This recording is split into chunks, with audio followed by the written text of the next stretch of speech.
Hey there, it is still July 1st, 2015, Wednesday, Comic Book Day. This is the third part of this week's reviews. In the first two parts, I reviewed the DC and Marvel books respectively, and in this part, I am reviewing the independent books that I picked up this week, starting with issue 8 of American Vampire, second cycle by Scott Snyder. This book is pretty light on like individual plot elements. We start with Skinner Sweet after being turned by the Gray Merchant in the last issue, turning on Bixby and Poole, kind of going mad, but he ends up resisting control of the Gray Merchant and returning to normal. After doing some damage to his team, admittedly. The second story, the second plot, involves Pearl and Felicia as they try and break into Area 51 to discover this super weapon called the Iskellus. The Iskaku, my bad. I scribbled this out in my notes. The Iskaku. And it's revealed that even Felicia doesn't know exactly what the Iskaku is. So it's a huge mystery to everyone as to what exactly they are retrieving on this mission. As Skinner returns to normal, he is then told that as part of his mission, there's been a change of plans, and now he will have to be launched into space in order to recover the tape from Sputnik. Which is the point of their part of the group's mission, is they are getting part of Sputnik back, or recording from Sputnik in order to find the Gray Merchant, or the Gray Trader, and all of that. So now it is his job in order to go to space. Once Felicia and Pearl enter Area 51, things quickly go to shit, and at the end of the book, we also learn a slight wrinkle in the plan to send vampires into space. That Bixby and Poole might have still kept some things from Skinner. And that's where we are.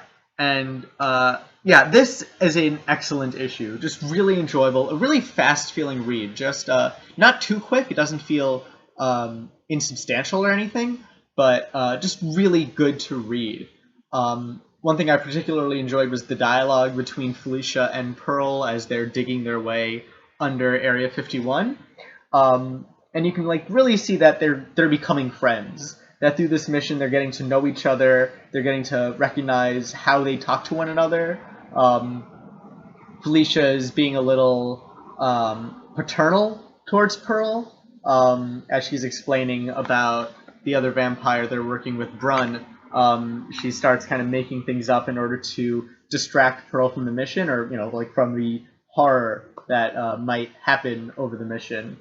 And Pearl's like, "Stop doing that. Let's be on equal terms here. Can you discuss more of what we need to be doing?"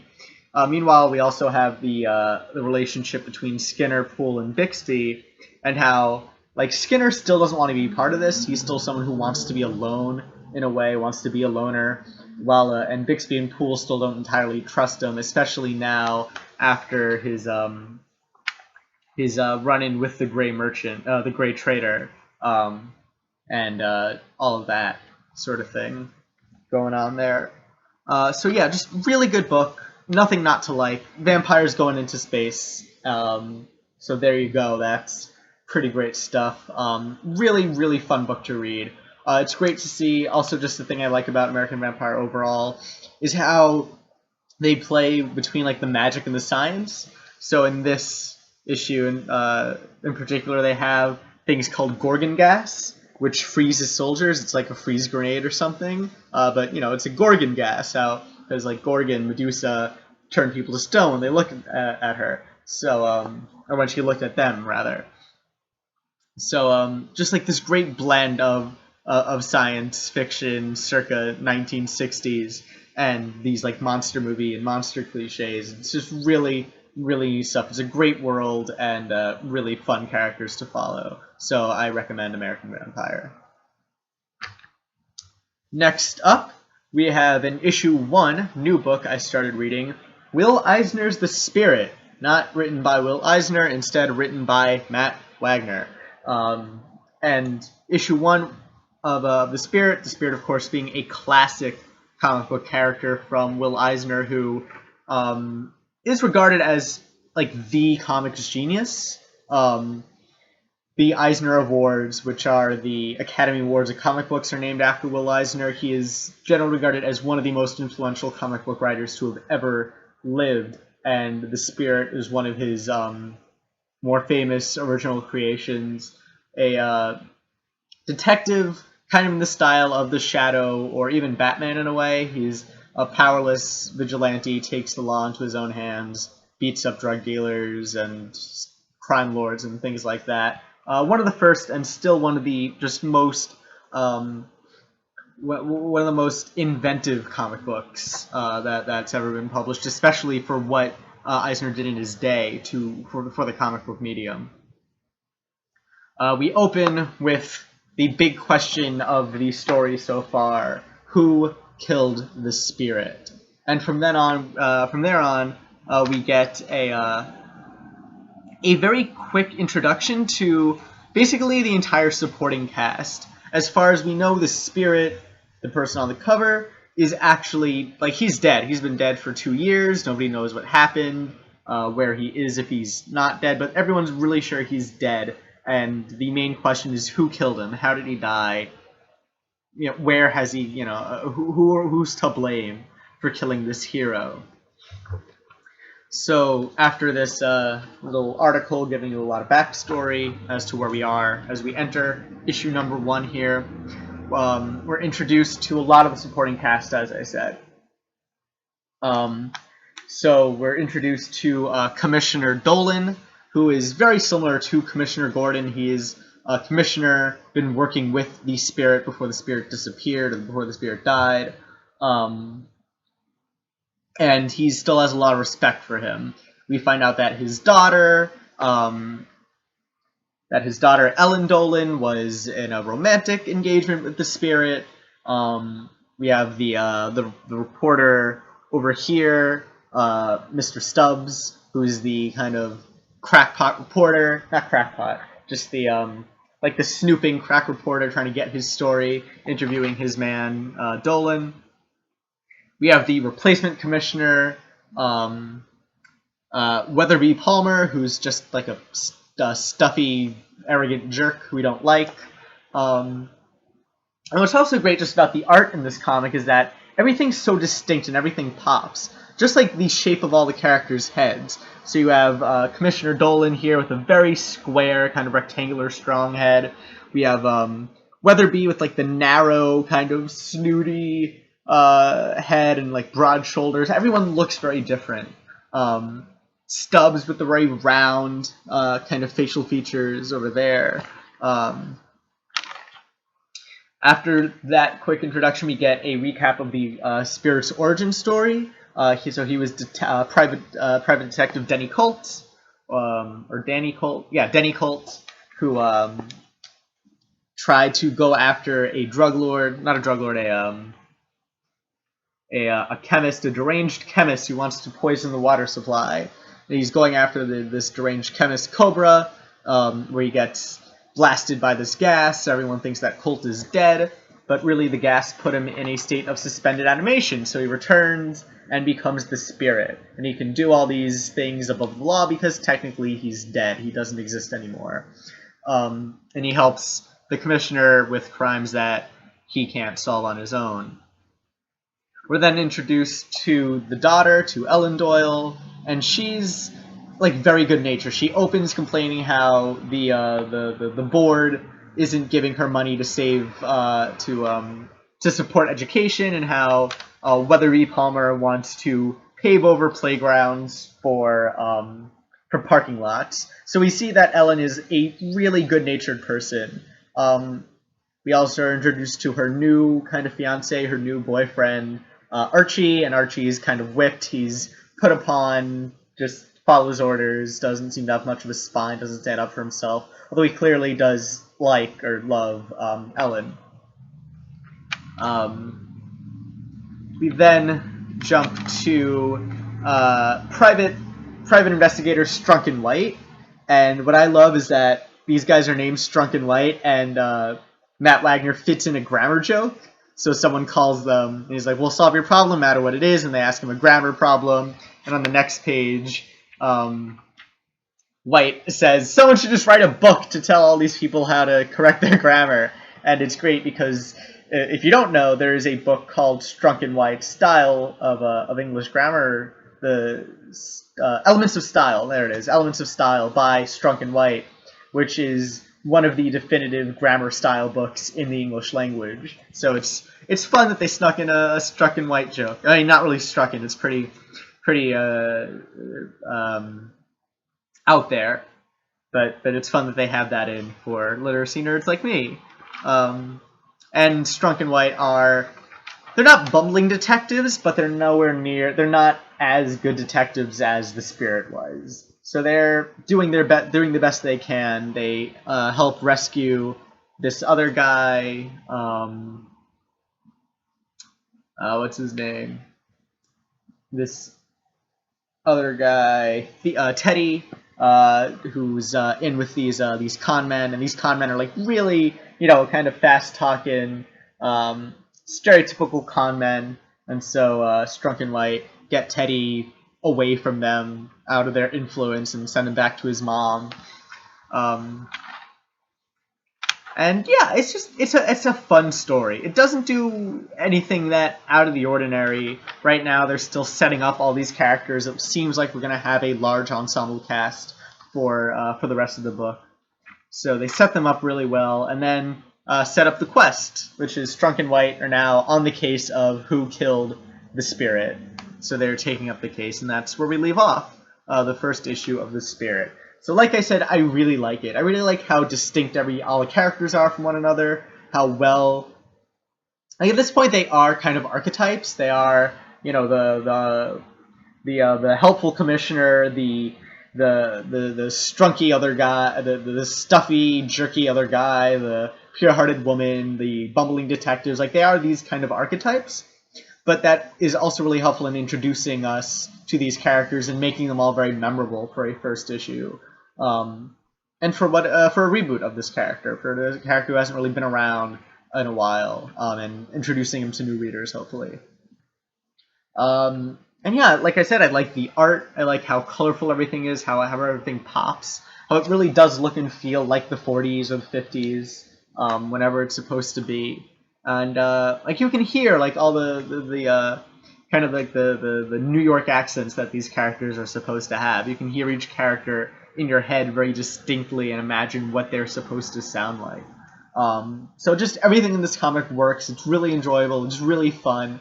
It is a lot more lighthearted than the cover might suggest, which I like. I like these more lighthearted books. I heavily recommend it. Seems like a really good place to start with the Spirit if you haven't read any before. Although I also definitely recommend reading some of the older Will Eisner written Spirit stuff. And the last book I picked up this week, appropriately enough, for July 1st, which is Canada Day, World Canada Day, if you didn't know, yay Canada, is We Stand on Guard, which is the new Brian K. Vaughan book. Brian K. Vaughan, of course, the writer behind Saga. This is his new book, which just has a brilliant premise. 100 years in the future, America attacks Canada. America begins to invade Canada, and this book follows, or seems to follow from the first issue, a group of Canadian freedom fighters, the last group of Canadian freedom fighters against the way more better equipped American forces. And like even the cover, another really great cover that illustrates this, we have this giant American robot mech next to a torn Canadian flag on this little dinky outpost. So just a great thing, and again a very strong introduction.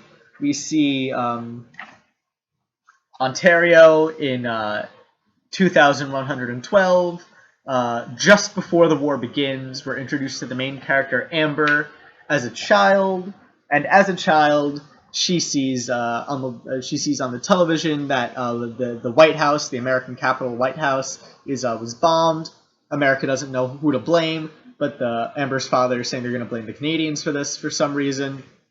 I love, just as you look out this family's window, there's a Tim Hortons. It's like, yeah, we're definitely in Canada. There's a giant Tim Hortons. And then immediately on the next page, Canada gets wrecked. America has a large preemptive strike on Canada, destroying everything. Flip the page over again, or over a few more times. We see again Amber's family just dies pretty much in front of her. We flip one more time, and we see Amber all grown up, alone, in the Canadian wilderness, in the tundra. And it is now 12 years later. And just a very powerful introduction, quickly sets up, you have America, you have Canada. For some reason, the White House was bombed. We're still not sure. We might find out who actually are the terrorists behind the White House attack. But it doesn't matter, because that was 12 years ago. And in that time, America has taken the opportunity to completely obliterate Canada. And this is all that's left. We have Amber, and she's alone. But not for long, as she runs into an American robot and is saved by some more Canadian freedom fighters called the 2-4. And these are, again, kind of typical characters. We have the really gruff leadership. We have a character who only speaks in French, which is kind of annoying because I don't know any French. And pretty much as soon we have the guy, the medic, who helps Amber after she's shot in the arm, and has his own little story about how Superman is really a Canadian hero, because his artist was from Canada, and it's about, he has this little theory. And almost as soon as we're introduced to all of these characters, we're introduced to the threat of the comic, which is this giant American robot, probably the same one we see here on the cover. And just what a great shot this is, as we go from Amber being healed up by this medic guy to this huge looming threat in the distance, this almost impenetrable looking machine. And then from this point, the team is a go. They are immediately gone into action, taking down this giant machine. It's very much like the Star Wars Episode 5, the opening battle on Hoth, as you have the rebels taking out the AT-ATs, or the AT-ATs. I don't know what the proper name for them is. I call them AT-ATs. The small kind of guerrilla force against this huge machine. And it's a great fight scene, a great little thing they do here. They take down the machine. It is epic. It is utterly amazing what happens. And I'm not going to spoil the rest of the plot of this book, because it really is something you should read for yourself. This is an incredibly strong first issue. Quickly introduces the plot, goes over all the characters, quickly raises the stakes and says, okay, we have this giant robot, and that's not the end. The stakes increase from there. And then we end the book with Amber initiating herself to this freedom fighters, and now wondering, okay, what are they going to do? How effective can this group, under 10 people, how effective can they be at actually bringing down the American threat? And it is just a wonderful book. The characters, again, only one issue so far, but very well characterized. You get each character's motivations, who they are, how they fight, how they live, how they relate to one another. So, incredibly strong. Can't recommend it enough. If you like Saga, same guy, I recommend picking this up wholeheartedly. And that is it for this week's... Actually, no, it's not quite it. I have a few more things I want to cover that I'm going to review in following videos coming out this week. I'm not exactly sure when they're going to be up. I'm going to try and do one a day starting Thursday. Maybe starting Friday, depending on when I'm free and all that. But I have been picking up Satellite Sam. I picked up the first two volumes in trade, and I've been picking up the other issues of Volume 3 as they came out. The finale came out today, and I want to review the entire series, entirety of Volume 1 so far.